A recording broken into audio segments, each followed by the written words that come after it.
노벨 평화상 수상자들이 우리나라를 찾아 군사적 긴장이 고조되고 있는 한반도 상황을 우려하며 평화를 위해 연대하겠다고 밝혔습니다.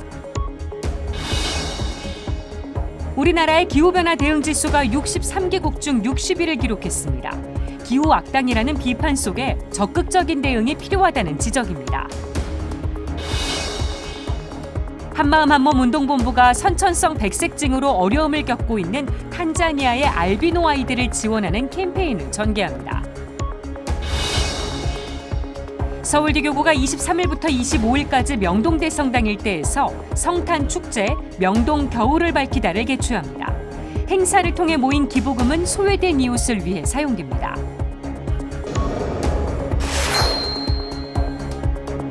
시청자 여러분 안녕하십니까? 12월 14일 수요일 CPBC 뉴스 시작하겠습니다. 기후악당이라는 비판을 받고 있는 우리나라. 올해 기후변화 대응 성적은 어땠을까요? 여전히 세계 최하위권을 면치 못한 것으로 나타났습니다. 무엇이 문제인지 윤재선 기자가 짚었습니다. 제27차 유엔 기후변화협약 당사국 총회가 한창 열리던 지난달, 올해 국가별 기후변화 대응 지수가 발표됐습니다. 전 세계 온실가스 배출량의 90%를 차지하는 상위 63개 나라의 기후정책을 비교 종합평가한 결과 한국은 60위에 머물렀습니다. 지난해에 이어 또다시 세계 최하위권입니다. 우리보다 못한 나라는 카자흐스탄, 사우디아라비아, 이란뿐입니다. 우리가 해마다 고농도 미세먼지의 원인으로 꼽는 중국은 51위로 우리보다 대응지수가 더 높았습니다. 기후변화 대응지수는 온실가스 배출과 재생에너지, 에너지 소비와 기후정책 4가지 요소를 종합해서 평가합니다. 한국은 온실가스 배출 56위, 재생에너지 51위, 에너지 소비 60위로 매우 저조하다는 성적표를 받았습니다. 기후정책 평가 역시 50위로 평가 점수가 낮았습니다. 지난해 기준 한국의 탄소 배출량은 세계 10위, 1인당 탄소 배출량은 OECD 경제협력개발기구 나라 가운데 5번째로 많습니다. 그런데도 기후변화 대응과 행동은 여전히 낙제 수준입니다. 기후악당 국가라는 비판을 들어도 지나치지 않다는 평가가 나오는 이유입니다. 기후변화 대응 지수를 평가한 기관들도 한국이 재생에너지 발전 목표를 더욱더 늘리고 또 석탄 발전소는 최대한 빨리 2030년까지 퇴출해야 한다. 그렇게 또 지적을 하고 있습니다. 우리나라는 지난해 12월 새로 강화한 2030 국가 온실가스 감축 목표 NDC를 제출했습니다. 2030년까지 온실가스 배출량을 2018년 대비 40% 감축하고 2050년까지 탄소 중립을 달성하는 걸 목표로 제시한 겁니다. 이를 위해선 2030년 재생에너지 발전 비중 목표를 30% 이상으로 높이고 탈석탄을 마무리하는 등의 보다 적극적인 기후정책과 행동이 필요합니다. 하지만 윤석열 정부가 최근에 내놓은 제10차 전력수급기본계획 초안은 이런 목표와는 거리가 멉니다. 2030년 신재생에너지 발전 비중은 크게 낮아진 반면 원자력 발전 비중은 높아졌습니다. 원전을 늘린 만큼 또 화석연료를 줄인 게 아니라 재생에너지 발전을 줄였거든요. 이번 정부가 기후위기 대응에서 정말 의지가 있는지 그런 게 좀 의문이 들고요. 또 한편으로는 수출에 크게 의존하는 한국의 경우에는 낮은 재생에너지 발전 비중은 또 한국 산업에도 큰 위기가 될 수 있다라고 생각합니다. 정부는 탄소 배출이 많은 석탄 발전에선 2036년까지 노후설비 28기를 폐지할 계획. 하지만 신규 석탄 발전소 건설은 지금도 계속되고 있습니다. 시민사회단체들이 국회를 향해 하루빨리 탈석탄법 제정에 나설 것을 촉구하는 이유입니다. 석탄을 발전소로 짓느냐 안 짓느냐에 또 지역의 문제 이런 걸 넘어서서 모두 다 아시는 것처럼 대한민국 전체의 문제이고 지구 전체의 문제입니다. 삼척 석탄화력 발전소는 무조건 안 된다, 중단될 수 있도록 탈석법 제정에 여론을 모아주시기 바랍니다. 기후변화 대응에 게으르고 무책임하다는 꼬리표, 기후악당국과 한국. 화석연료 비중을 크게 낮추고 신재생 에너지로의 전환을 서두르지 않는 한 불명예의 꼬리표를 떼어내기는 요원해 보입니다. 무엇보다 정치 지도자들과 경제 공동체, 개인 모두의 생태적 회개가 절실한 때입니다. CPBC 윤재선입니다. 노벨 평화상 수상자들이 우리나라를 찾아 한 목소리로 한반도의 평화를 외쳤습니다. 수상자들은 한반도와 세계 평화를 위해 연대할 것을 다짐했습니다. 장현민 기자입니다.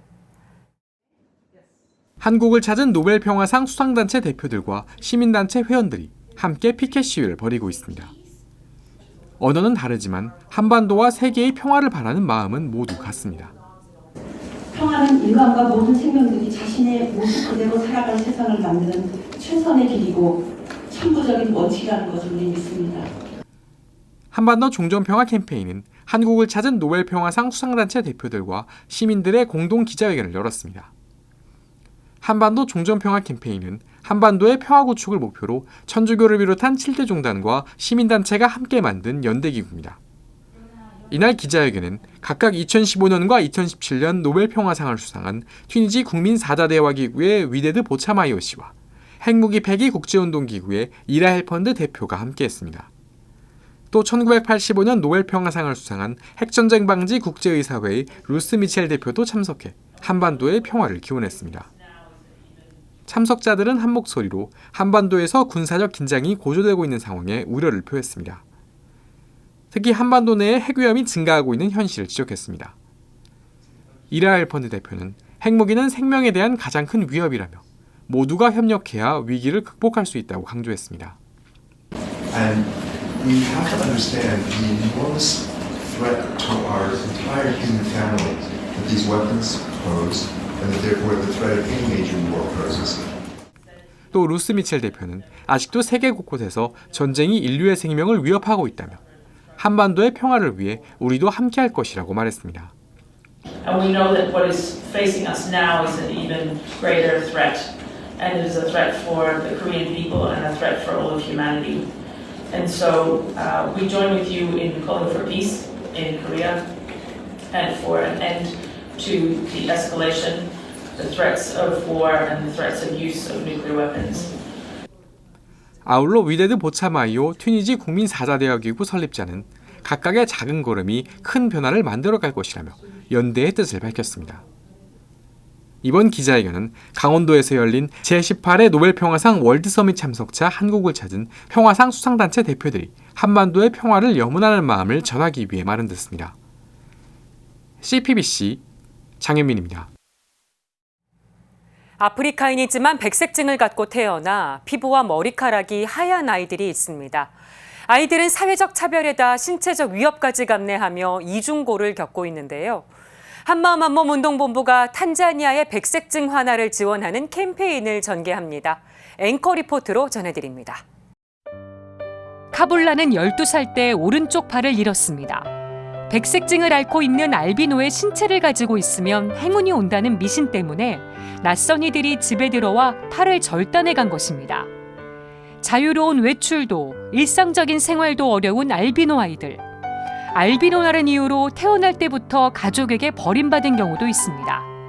한마음 한몸 운동본부는 탄자니아의 알비노 아이들이 안전한 환경에서 자랄 수 있도록 아프리카의 하얀 천사 지킴이 프로젝트를 전개합니다.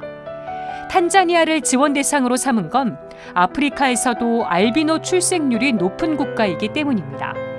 한마음 한몸 운동본부는 이번 프로젝트를 통해 알비노 아이들을 보호하고 있는 탕가하우스의 기숙사 증축과 의료 서비스 등을 지원할 계획입니다. 카불라는 탕가하우스에서 원하는 공부를 하며 국제 변호사라는 꿈이 생겼습니다. Myself, I am very happy to be here. We live as a family. It's like we have more opportunities, not only studies, we can do all different activities. 아프리카 알비노 아이들의 건강과 꿈을 지원하는 이번 프로젝트는 12월 1일에 시작됐습니다.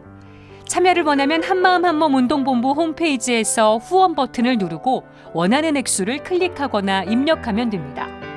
하얀 천사들에게 꿈과 희망을 전할 수 있는 프로젝트는 내년 1월 31일까지 계속됩니다. 지금까지 앵커 리포트였습니다. 서울대교구가 오는 23일부터 사흘간 명동대성당 일대에서 성탄축제, 명동 겨울을 밝히다를 개최합니다. 그동안 코로나19로 축소 운영됐는데요. 올해는 다채로운 행사가 열릴 예정입니다. 행사 수익금은 소외된 이웃을 위해 사용됩니다. 이힘 기자가 소개합니다. 2022 명동 겨울을 밝히다는 오는 23일 저녁 지구자 명동대성당 일대에서 사흘간 막을 올립니다. 성탄음악회에는 돔 앙상블을 비롯해 돔 솔로이스트, 아퀴나 쌉장단이 무대에 올라 쉬츠의 성탄 이야기와 모차르트의 저녁 기도를 연주합니다. 가톨릭 회관 앞 광장에서는 다채로운 물건을 판매하는 성탄 마켓도 열립니다. 사제들이 직접 만든 뱅시와 소세지를 판매하고 청년 농부들이 노릇노릇 구운 군밤과 군고구마도 맛볼 수 있습니다. 연극도 빼놓을 수 없습니다. 서울 가톨릭 연극협회는 톨스토이의 대표작 사랑이 있는 곳에 신이 있다를 성탄 축제 첫날인 23일 저녁부터 25일 저녁까지 6차례 공연합니다. 별도의 예약 없이 매회 선착순 150명에 한해 공연을 관람할 수 있습니다. CPBC 소년소녀 합창단 등의 공연도 놓칠 수 없습니다. CPBC 소년소녀 합창단은 명동 성당 들머리에서 24일 2차례, 아코디엠과 멜랑시 오페라단은 24일과 25일에 걸쳐 2차례씩 공연합니다. 아코디엠은 25일엔 명동 밥집에서 낮 12시 40분 공연이 예정돼 있습니다. 브라스 B상은 24일과 25일 양일에 걸쳐, 무지카 사크라 소년 합창단과 마니피캇 어린이 합창단은 25일에 각각 2차례 연주회를 갖습니다. 산불 피해와 기후변화에 대한 경각심을 일깨우는 성탄 트리도 선보입니다. 서울대교구청 파밀리아 채플 옆에 세워진 블랙트리입니다.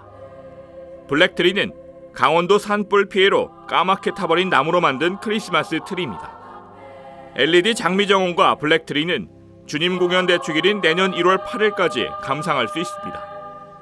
다양한 행사를 통해 성탄의 기쁨과 희망을 느낄 수 있는 2022 명동 겨울을 밝히다는 서울특별시와 주식회사 평화누리, 평화상조, 삼광의료재단 후원으로 열립니다.